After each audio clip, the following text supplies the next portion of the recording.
Vamos supor que eu faça um texto que tem as seguintes palavras: jardim, paraíso, dilúvio, arca, serpente, fuga, apocalipse. O que te vem à cabeça?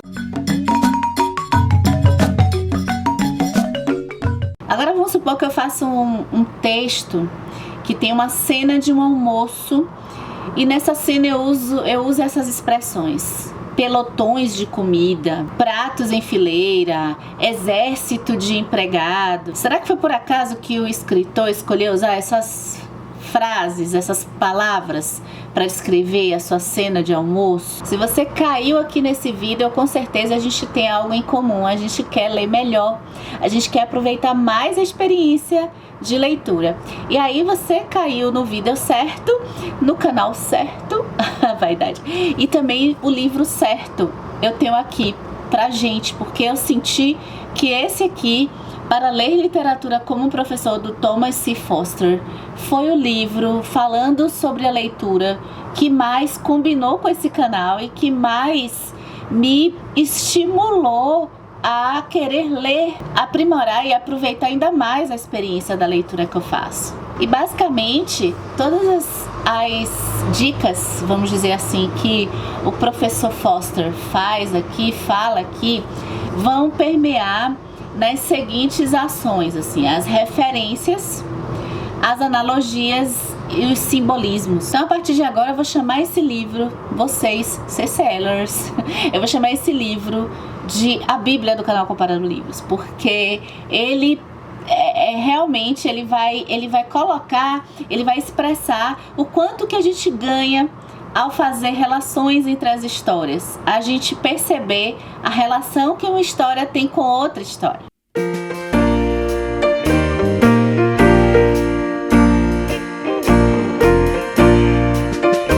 E será que perceber essas referências, esses símbolos dentro da história, das histórias que a gente lê, é tranquilo, é fácil? Bem, acho que nós, leitores comuns, a gente vai tender a concordar que não é tão simples assim, né? O primeiro ponto que o Foster fala é a questão do treino.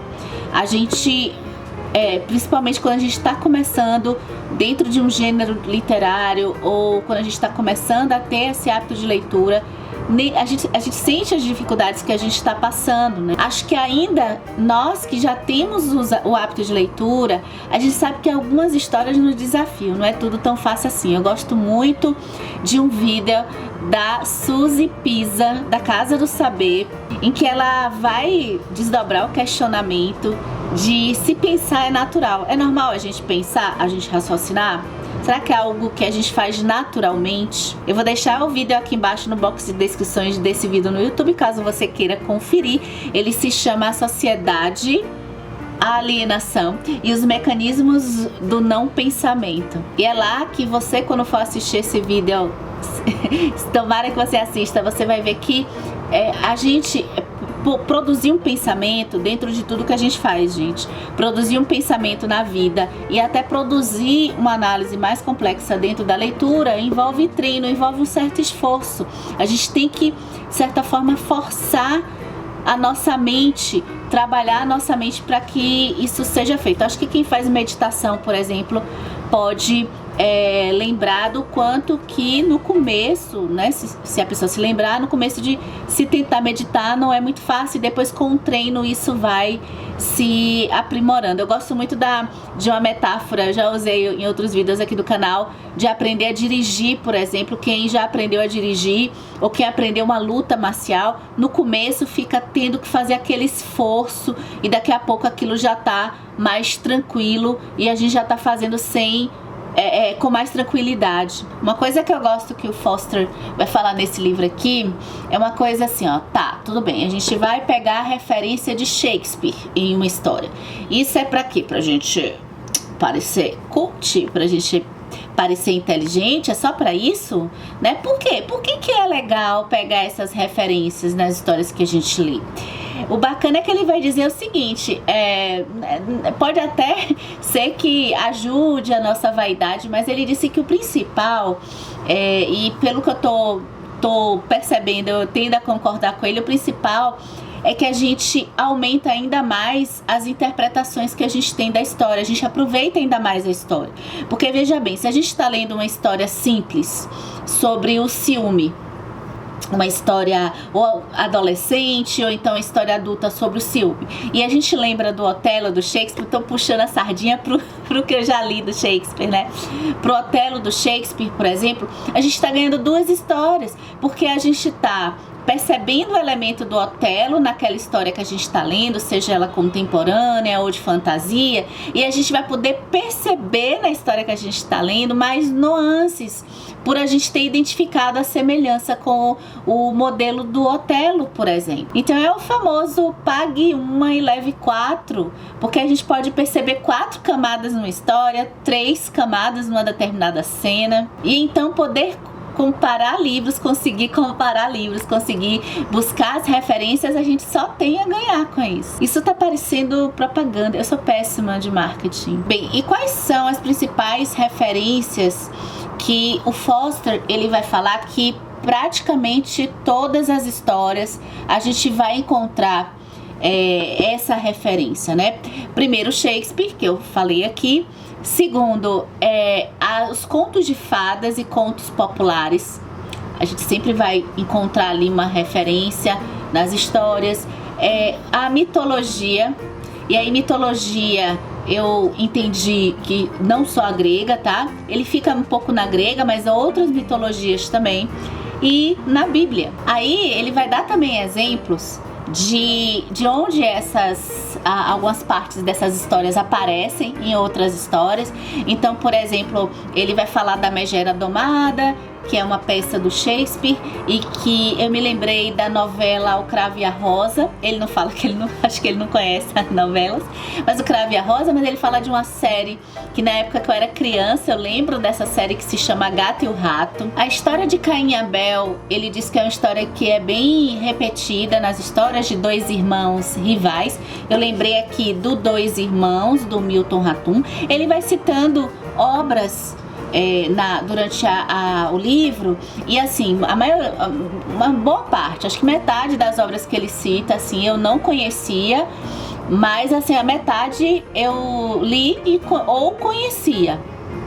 Então, é interessante, um ponto até para ler o livro, fazendo um parêntese, é interessante, acho que a gente pelo menos conhecer os clássicos, né? Mesmo que a gente não tenha lido eles.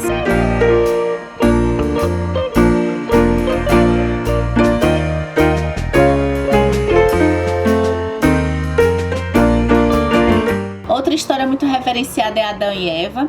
E Adão e Eva, você, assíduo do canal, não pode reclamar, porque a gente anda conversando muito sobre esse livro do Gênesis, né?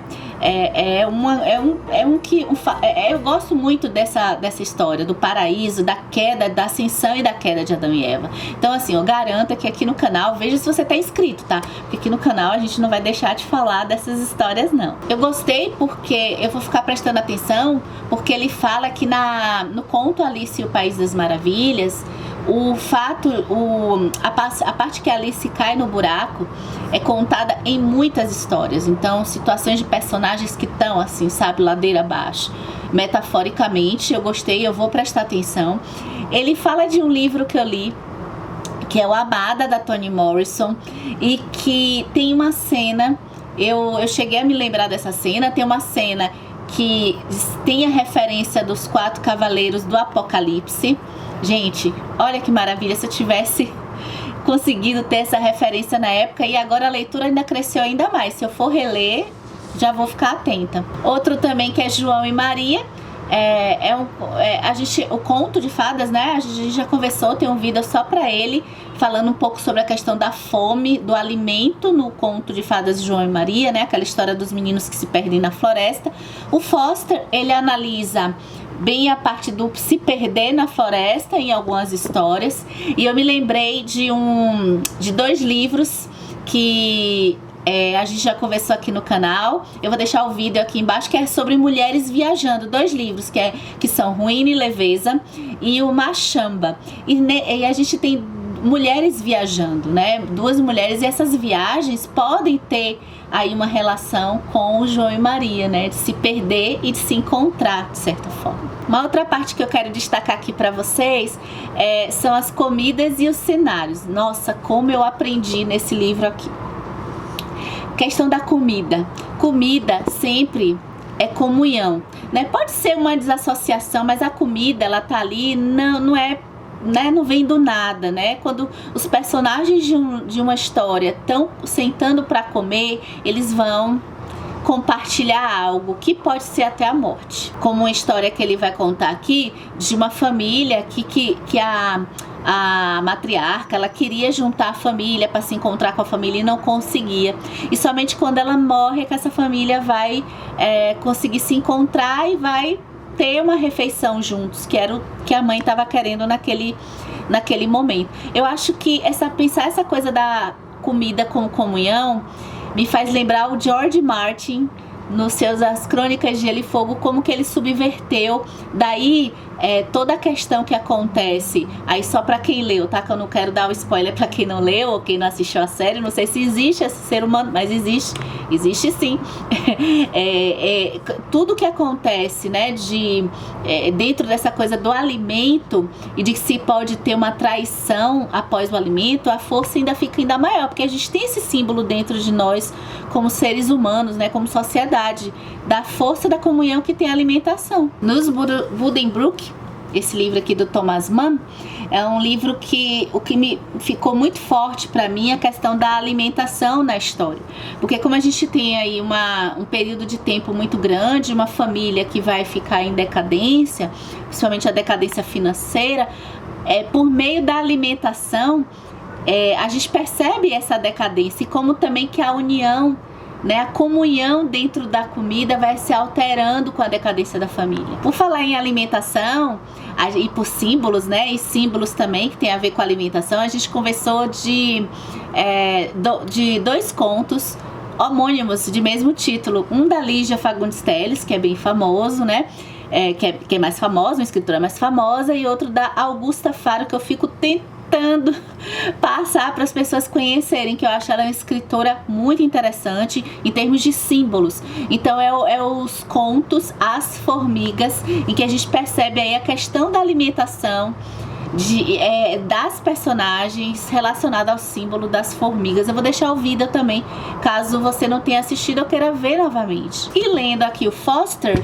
sobre a questão da alimentação, eu lembrei, e sobre essas representações de símbolos, eu lembrei de um livro de contos que eu acho espetacular, acho que em termos de livro de contos foi o melhor que eu já li, que se chama As Coisas que Perdemos no Fogo, da escritora Mariana Enriquez. E ele tem 2 vídeos aqui no canal, e tudo que a maioria das personagens femininas passam de terror nesse conto, sempre tem um símbolo ali. Um dia eu ainda vou reler, e já com essa bagagem aqui de ter lido como ler literatura como professor, acho que vai ajudar bastante.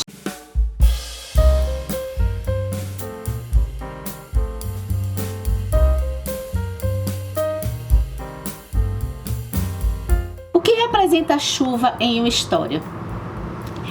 Essa coisa do clima, eu acho que é algo bem intuitivo, né? Acho que todos nós leitores, a gente já consegue perceber como que o clima, se o escritor decidir contar muito sobre uma tempestade, é porque nada bom tá acontecendo, né?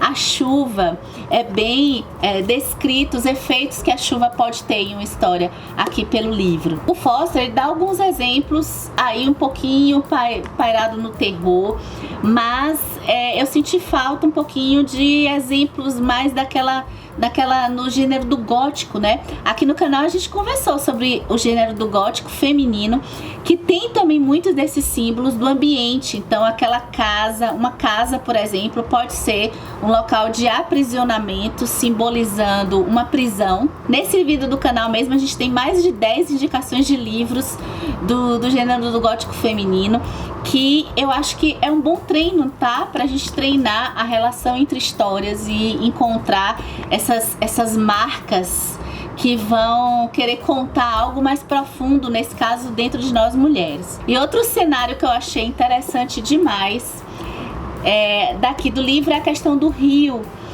O rio, quando ele é passado pela história, alguma coisa, alguma fuga no rio, ou o rio muito presente em uma história, tem alguns significados que podem ser até opostos, e que ele menciona aqui. Então, tanto lá no Huckleberry Finn, que eu não li, As Aventuras do Huckleberry Finn, ele tá representando uma liberdade, né? Ele é um local, assim, de fuga.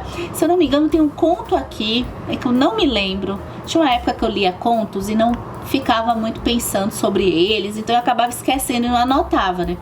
Mas um dia eu me lembro, mas eu acho que esse recurso foi usado também muito aqui, essa coisa de rio e de mar, né? Agora, com certeza, pra falar em rio, a gente tem aqui que, eu fico pensando, o Foster, infelizmente eu acho que ele não conhece o Guimarães Rosa, porque senão ele iria citar o conto que a gente conversou aqui no canal, Terceira Margem do Rio, que é utilizar o rio como um símbolo, que eu chamei aqui precariamente, porque eu sou iniciante, né? A gente tá começando nessa jornada, mas assim, a gente chamou de Rio da Vida.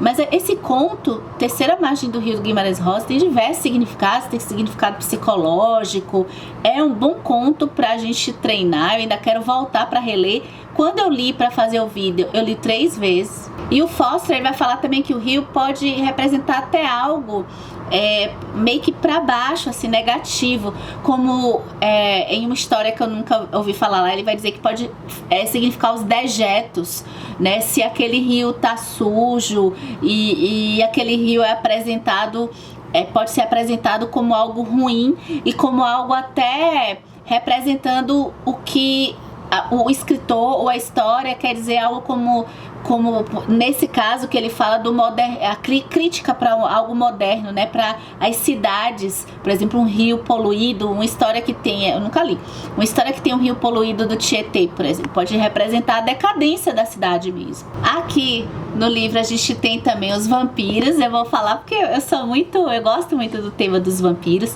A gente conversou aqui no canal sobre o que significa, assim, por que os vampiros acabam sendo tão consumidos na literatura. Acho que não vai ter um espectador desse vídeo que não tenha lido ou o Drácula ou o Crepúsculo, ou então conhece, já assistiu o filme, conhece as histórias. Aí eu lembro também de uma época que eu chegava nas livrarias, eu não li, mas eu chegava nas livrarias e só tinha praticamente os livros da Anne Rice, que é a escritora do Entrevista com o Vampiro, que virou filme. Eu acho que aquele vídeo que a gente conversou sobre os vampiros aqui do canal, eu acho que a gente aqui da Academia CCL, vou começar a chamar Academia CCL, ou seja, Academia Canal Comparando Livros, né? Academia para comparar livros. A gente até mandou bem, porque o Foster, ele vai comentar sobre esse tom dos vampiros, né? O que significa sempre algo ligado ao egoísmo, à exploração, ao sexo, à imortalidade. E tem uma coisa que agora eu já vou ficar ligado, não sei se vocês já sabiam. Se vocês já sabiam, deixa aqui nos comentários se vocês já prestam atenção nessas características, né? Gêmeos nas histórias. E segundo o nosso professor aqui, a gente tem que ter atenção, porque sempre é uma coisa ruim, é sempre algo maligno. Os fantasmas literários, eles sempre querem dizer algo mais do que, não estão lá só para assustar, né?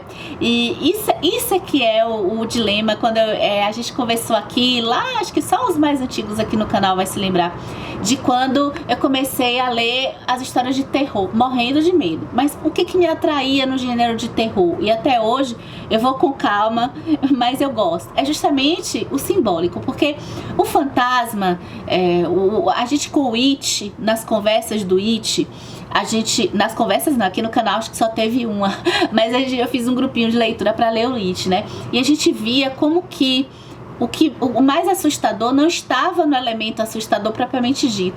O sobrenatural, ele quer dizer algo além dele, né? Além do assustador propriamente dito, né? Falei propriamente dito de novo. Nossa, péssima apresentadora. Então, voltando aqui. O que o Foster vai citar, né? O fantasma do pai do Hamlet, que pra mim, que não li o Hamlet, eu já conheço mais ou menos a história do Hamlet, mas assim, pra mim que não leu o Hamlet, eu vi o genérico, né, fanfiction do Hamlet, que é o Rei Leão. Não sei nem se é fanfiction, não é fanfiction, é uma copiazinha do Hamlet, né? Uma versão, adaptação do Hamlet, que é o Rei Leão. Então o Mufasa, né, quando ele aparece, não é com certeza propósito só de assustar. Esse aqui também já passou pelo canal, o Fantasma do Marley, lá no Canção de Natal do Dickens. Inclusive ele dá um alerta para os leitores de Dickens, de Charles Dickens. Gente, eu preciso continuar lendo Charles Dickens, porque eu me apaixonei pelas duas histórias que eu li dele, depois parei. Acho que o Dostoiévski e o Machado de Assis estão me roubando do Charles Dickens. E o Charles Dickens tem fantasmas que vão querer conversar muito com essa parte simbólica, com outros assuntos. Uma coisa também aqui do livro que eu curti, porque os escritores vitorianos, então é por isso que tem uma onda aqui na internet de pessoas loucas pelos escritores vitorianos. Será que é por causa disso? Os escritores vitorianos gostam muito desses simbolismos nos fantasmas. E aí ele deu uma listinha, né? O Bram Stoker, que eu só conheço o Drácula. Depois eu vou procurar mais livros dele.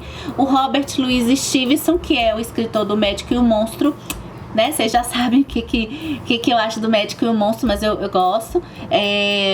O Dickens, um que eu não conheço, depois eu vou procurar, eu vou botar o nome aqui, J. Sheridan Le Fanu. E o Henry James, que eu tenho aqui em casa um livro do Henry James que eu quero ler, que se chama Outra Volta do Parafuso.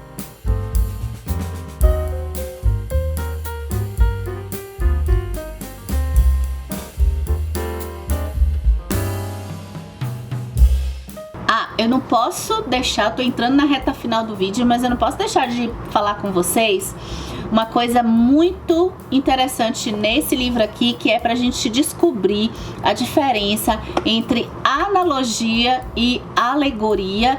Eu já sabia, mas eu não sabia de onde eu sabia, então agora, toda vez que eu for explicar aqui no canal, eu já vou citar o Foster com relação a essa diferença. Inclusive a alegoria, ela é mais limitada, né? O Foster vai falar isso aqui. A alegoria é quando a gente tá lendo uma história, como por exemplo, acho que ele tá até aqui, ó, que eu tô para começar a ler a Revolução dos Bichos, do George Orwell. A gente tem a alegoria porque a história que tá contando uma outra, né? Ela é uma história que tá contando a questão histórica lá da União Soviética. A analogia, a gente tem diversas possibilidades. É o que a gente mais gosta de fazer aqui no canal, né? Então eu sempre, assim que eu descobri, que eu fui pegando, não sei de onde essa diferença, eu fui vendo como que a analogia e o poder dos símbolos e das analogias são interessantes, porque eles são diversos, eles podem ter, e a gente pode aproveitar uma história com múltiplas interpretações. Então, e aí, recomendo ou não recomendo o livro? O livro ajuda? Eu acho que sim. A única coisa que eu fico em dúvida é se talvez se a pessoa que for ler esse livro não tiver assim nenhuma experiência com clássicos, assim, não conhece, pelo menos ainda que não esteja começando a sua experiência com os clássicos. Por quê? Porque ele tá o tempo todo fazendo as referências e os exemplos dele com esses escritores clássicos. Alguns a gente não vai conhecer, eu mesmo não conheço, metade aqui. Agora, como ele explica a história?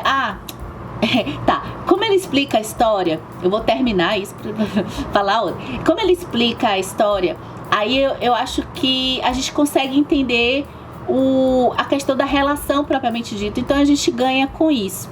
Agora, as pessoas muito aversas assim a spoilers, quem é realmente muito averso mesmo a spoilers, é bom, não sei se vai curtir, porque ele vai falar, ele não vai sair despejando, sabe, muitos, mas uma coisa ou outra ele vai comentar, né, da história, que é justamente pra gente poder aprender. Eu acho que a gente não perde, mesmo sabendo alguma coisa de uma história ou outra, sabe, porque as histórias que ele cita são histórias clássicas, e os clássicos a gente não perde sabendo o que vai acontecer. Depois, né, de ler o Para Ler Literatura como Professor, o Batman, por exemplo, pra mim, talvez pra você, ele já não vai ser mais somente um homem que vai botar uma roupa preta de morcego e combater o crime. Ele vai ser muitas outras coisas. Isso significa que relacionar histórias na literatura, na ficção, pode até nos auxiliar no mundo real, gente. Olha só.